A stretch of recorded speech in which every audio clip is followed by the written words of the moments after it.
is APAB Calculus, and we're doing 2.1, which is the derivative and the tangent line problem. So we're going to walk through four big things in this section. One of them is going to be a callback to what we actually talked about in 1.1, where, as always, I gave you a little more information than I was supposed to. So let's start by talking about the slope of the tangent line. So if you think back to what we talked about way back in the very first video, what is calculus 1.1, I gave you some curve, f of x, right? And we talked about finding the slope of the tangent line. Let's just pick a random point here. We'll call this x. We talked about finding the slope of the tangent line at the point x comma f of x, right? And we talked about it relative to using a secant line as a way to find the approximate slope by finding some unit that we called h, but you'll also sometimes see this as delta x, right? That's what that triangle in x means. It means change in x. So this x value would be x plus either h or plus delta x. Now, this section of your textbook uses delta x. If you prefer h, that's fine. You can use either. And then that would make this point right here, the point x comma, x plus delta x, my bad, comma f of the quantity x plus delta x, okay? And then if you wanted to find the slope of this secant line between these 2 points, the secant line, which I'm going to call m sub s for secant line, would have been f of, and again, we used x plus h. This book is currently using x plus delta x, doesn't really matter, minus f of x, right? That's y minus the y value over the x, which is x plus delta x, minus the x value. So what you end up getting is that this is f of the quantity x plus delta x minus f of x all over just a delta x, because the x minus x would cancel. Now, what we talked about briefly in 1.1, and this is the part where I kind of cheated and told you stuff that you weren't officially supposed to know yet, is that if I wanted to find the slope of just the tangent line at x, the way to do that is to make this quantity, this h or delta x, whichever one you're calling it, as small as humanly possible. So it's not 0, but it's as close to 0 as it possibly could be. And the way we do that is with limits. So my tangent slope would have been the limit as, again, you could either use h or delta x. I use delta x here. As delta x approaches 0 of this quantity, f of x plus delta x minus f of x all over delta x. Now, this formula, now I prefer it with an h myself, but I wanted to show you with the delta x in case you're, so if you like h better, you could always say, let delta x be called h. And then this would be the same formula, but with h approaching 0 of f of x plus h minus f of x all over h, right? So these formulae right here, they're special. This is the slope of the tangent line, but it's also the value of what we call the derivative of f, which we write as f prime of x. So this notation is f prime of x, and that means the first derivative of the function f of x. And that's our formula for a derivative. Now, what we're going to do in 2.1, and you're going to hate me for it because I remember hating my teachers for it too, is we're going to use this formula to find derivatives, what we're going to call the long way. You're going to learn some derivative shortcuts, some differentiation rules that are going to make life a whole lot easier in the next section. But for right now, you're going to have to walk through using this limit process to find the derivative, and you're going to hate it. And it's like one section of one part of calculus, and then you get past it, and, you know, it's not the worst thing you've ever seen. Why do I make you walk through this really tedious thing? Because you're likely to see at least one AP question that requires that you're familiar with this formula. It probably will not require that you find the derivative the long way, right? That you differentiate using the limit process. They're probably not going to require that.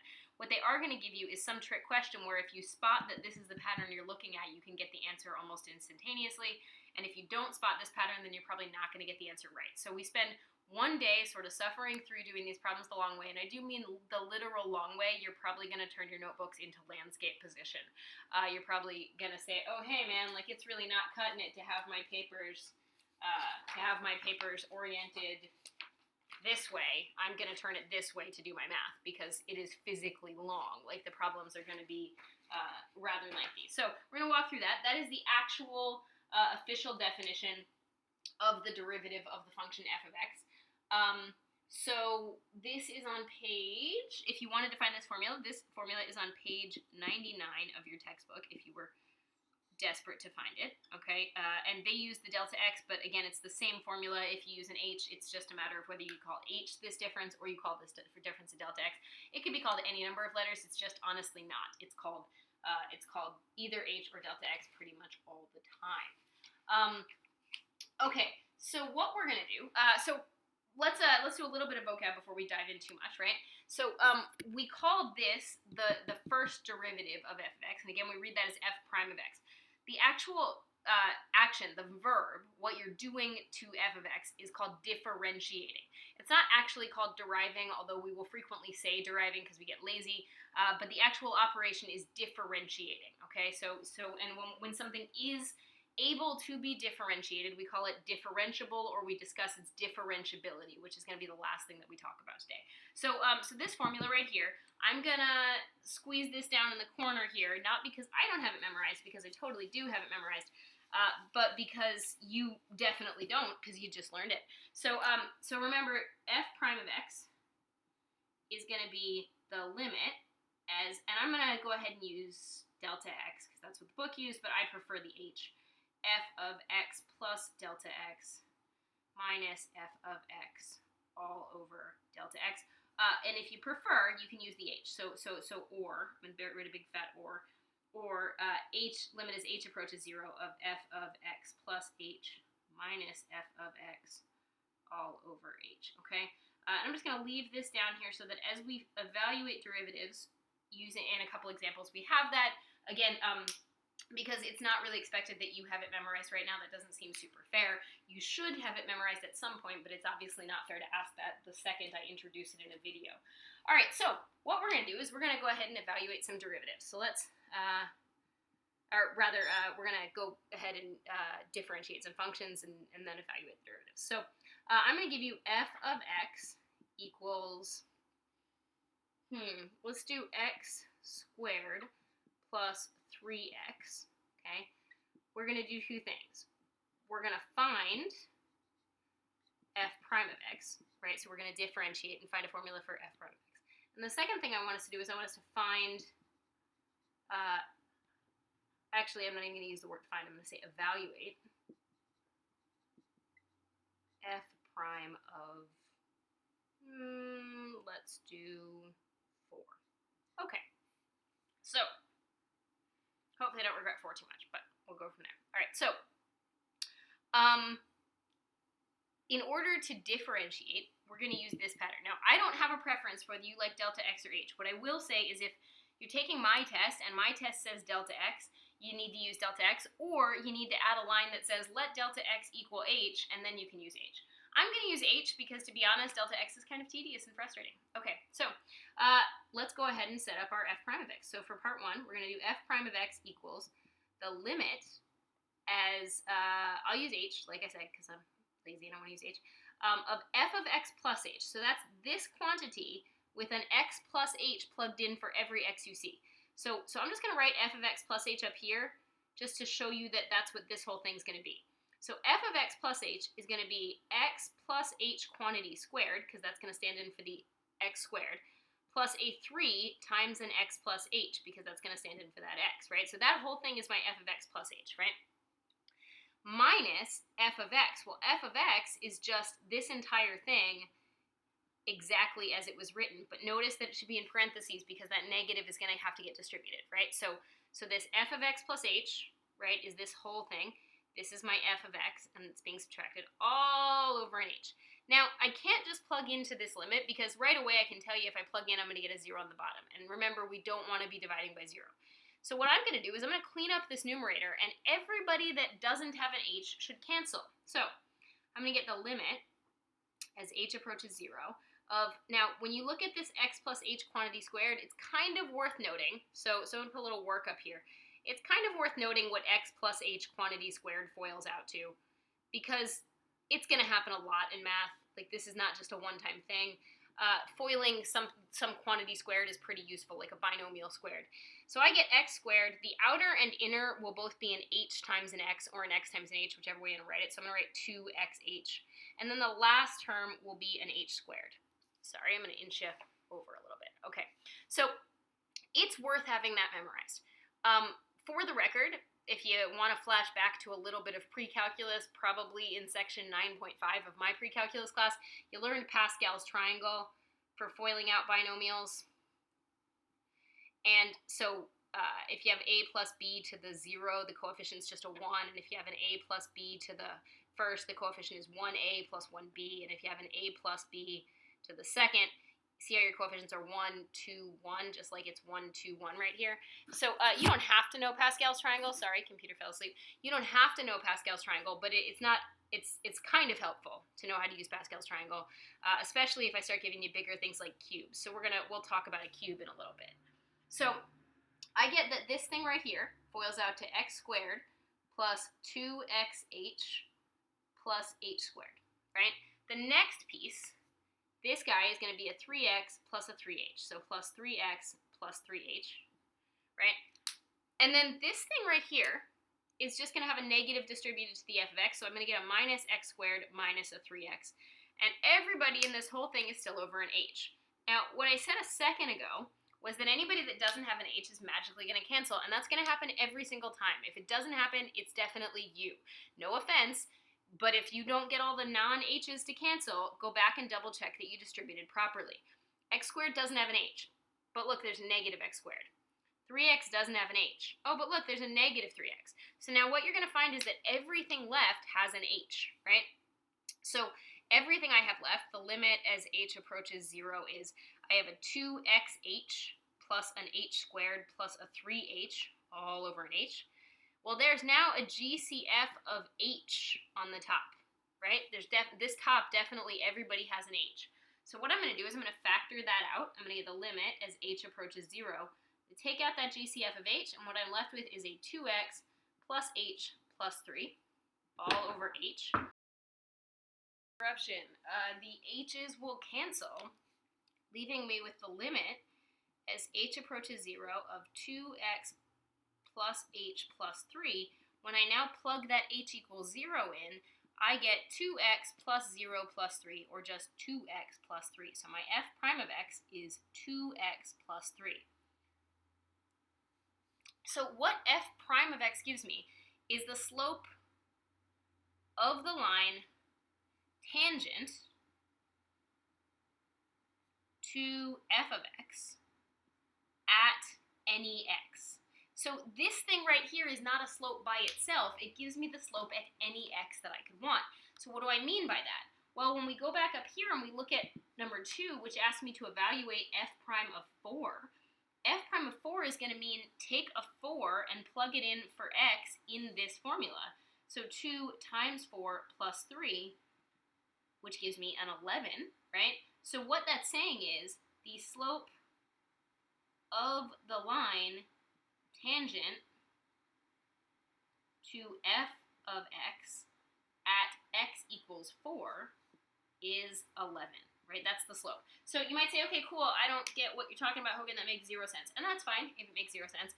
I didn't pick the best point for you to see this, but if you were to look at this graph, right?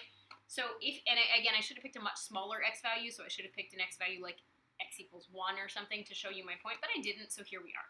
So if you wanted the y value, right, f of 4 would be 4 squared plus 3 times 4, which is, again, where I said I didn't do a great job picking a point, because that's 16 plus 12, which is 28. So basically what we're saying is there's a graph, okay, the graph of this thing, which has a 0 here and also here. So it looks something like this, okay? Looks like this. It's a parabola, it's a smile, this is my f of x, right? And so over at 4, right, the point 4 comma 28, and again, I could put it on a calculator, but I opted not to because it's just particularly ugly.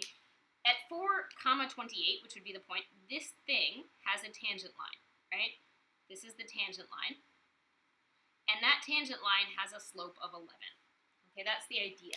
That if I want to find the tangent slope at any point, I can find it by evaluating the derivative at that point. So the 2x plus 3 is the slope of the tangent line at any x, but it's not the actual, your slope should still be a numerical value. You'd still have to plug in the slope at a particular point. Okay, so that was our E1. We're going to try a P1 that's similar, so I'm basically going to do the same setup, but you can see, hopefully, just from this one bit, why I said that you're probably not going to use your paper like this. You're probably going to use your paper in landscape, right? Because it is definitely long. Notice that I included limit in every step until I plugged in what h was, right? When I plugged in 0 for h, I got rid of the word limit. I didn't plug in the first step to show that I get 0 over 0, but I definitely will. anytime you set this up, and that makes sense because even if you just look at the original formula, let's say you plug in h for 0. If you plug in, or 0 for h, you'd get f of x minus f of x, which is definitely 0, no matter what f is, and you'd get a 0 on the bottom. So when you do this, you're going to get a 0 over a 0. You need to find a way to get rid of the h, and the way you're going to do that is by simplifying. So let's erase this. I'm going to give you a P1 that's the same thing, but with different numbers.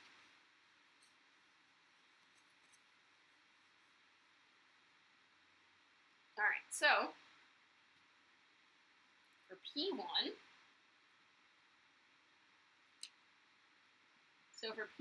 I'm going to give you f of x equals x squared minus 5x. For number 1, I want you to find the formula for f prime of x, right? That's the derivative of f. And for the second thing, I want you to evaluate f prime of, let's do 3. Okay? So pause me if you want. Again, you're finding f prime. Oh, if some of you already have looked ahead, or if I've already explained this to you personally because you've come to ask me questions and you already know what the derivative is, if you already know the answer, that's great, but I still want you to find it using the limit process. So I'm just going to put using that limit process, right? So I understand that a number of you probably already know how to differentiate this without using the limit process, and good on you, that's awesome and super dope, but I still want you to do it the long way right now. So here we go. This time I'm going to use delta x just to show you that it's the same concept. I don't care whether you use delta x or h. Again, if you're specifically given a notation, you either have to use that notation or you need to make a note changing it, but I don't care which one you pick. Okay, so f prime of x is going to be the limit as delta x approaches 0 of my f of x plus delta x. Well, that's going to be x plus delta x quantity squared minus 5x plus delta x, right? That thing right there is my f of x plus delta x minus f of x, which is an x squared minus 5x, right? So this was my f of x plus delta x. This was my f of x, right? All over a delta x. Again, totally fine if you want to use h. Really good if you already know what this FOILs out to, because it's just going to keep happening, right? So I get an x squared plus a 2 times, and then notice that it's both a delta x and an x. You can't write that as anything other than a delta x and an x. You can't write it as a delta x squared because it's not. Like, this is its own separate variable, right? Delta x is its own thing. And if that makes you feel uncomfortable, then use h, and that's fine.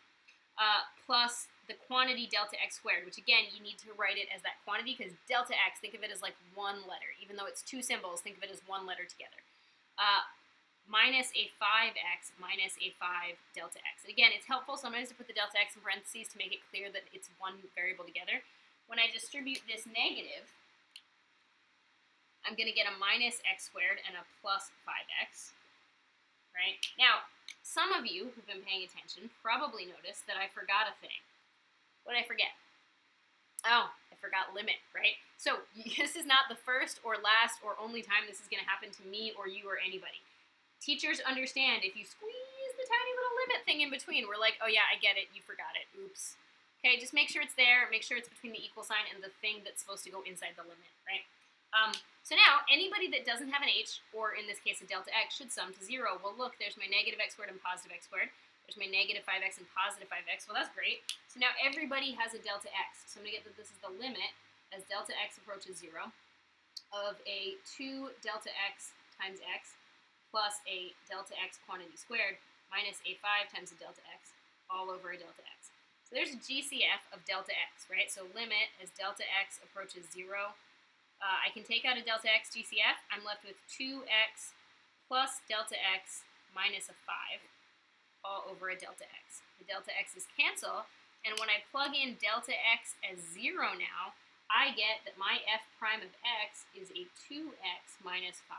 And that's my answer to the first part.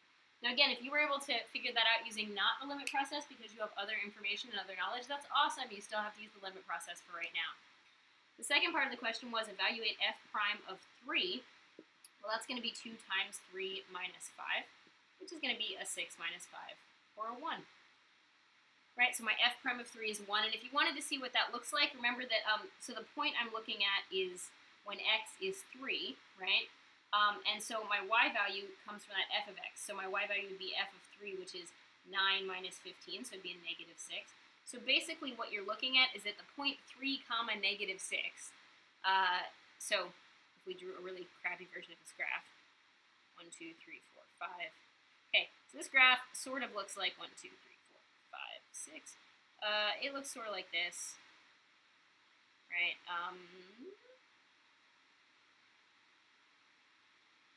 Okay, I did a bad job, but you get the gist of it. Okay, so there's my graph, right? It's parabola, it looks sort of like this. And at the point 3 comma negative 6, which is this point right here's 3 comma negative 6, the tangent slope is a 1, right? This slope is a 1, okay? That's kind of what that looks like. Cool. All right, so that's our E1 and P1. We're going to keep moving forward with some slightly harder versions of this.